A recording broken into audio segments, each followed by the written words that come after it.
په رسمیت خو یې نه پیژني، اوس یې د اړیکو جوړولو ته هم شرط کېښود. پاکستان طالبانو ته بل جنجال جوړ کړی دا چې څنګه، نو جزئیات هم دلته وګورئ او چینل سبسکرایب کړئ. طالبان چې پاکستان خپل ورور هیواد او دوهم کور ګڼي، خو پاکستان بیا طالبانو ته په ټیټه سترګه ګوري. په بهرنیو چارو کې د پاکستان د دولت وزیره هینا رباني وایي د طالبانو رژیم سره یې د هیواد د تعامل شرط دا دی چې دوی به د افغانستان خاوره د پاکستان د تحریک طالبان په ګټه او د دوی په تاوان استعمالیدو ته نه پرېږدي. نوموړي له جیو نیوز سره په مرکه کې وویل طالبانو سره چې اوس په افغانستان کې واکمن دي، زموږ تعامل د همدغه شرط پر بنسټ دی. د هغوی لخوا موږ ته ویل کېږي چې موږ پر دې باور یو چې په پاکستان کې د هیڅ چا وینه تویه نشي، خو دا یوازې د خبرو تر بریده ده. هغوی باید ځینې شیان ثابت کړي، ځکه موږ د پاکستان د طالبانو له تحریک سره د مبارزې توان لرو.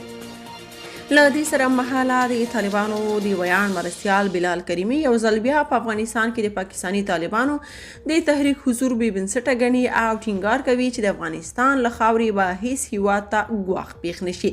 د هینا رباني څرګندونې په داسې حال کې دي چې د طالبانو د بهرنیو چارو وزارت سرپرست ملا امیر خان متقي تېره اونۍ اسلام آباد ته په خپل سفر کې د دغه هیواد له لوی درستي سره په کتنه کې د سیمه ییز امنیت، د پولو د مدیریت او د پاکستاني طالبانو د تحریک د ګواښونو په تړاو خبرې وکړې. متقي وروسته په کابل کې وویل چې له چین او پاکستان سره یوه ګډه اعلامیه صادره کړه او پکې ویل شوي چې د هیڅ هیواد به د یو بل خلاف نه کارول کیږي. وروسته د چین د بهرنیو چارو وزیر وویل چې طالب لوري د افغانستان له خاورې د دوی خلاف د نه استفادې لیکلی سند ورکړی او تعهد ورسره شوی چې د ختیځ ترکستان ډله به له افغان خاورې د دوی خلاف کار نه اخلي. معلومه نه ده چې ورته تعهد طالبانو پاکستان ته هم ورکړي او کنه. که تاسو په دې اړه څه نظر لرئ په کومنټ کې شریک او چینل سبسکرایب کړئ.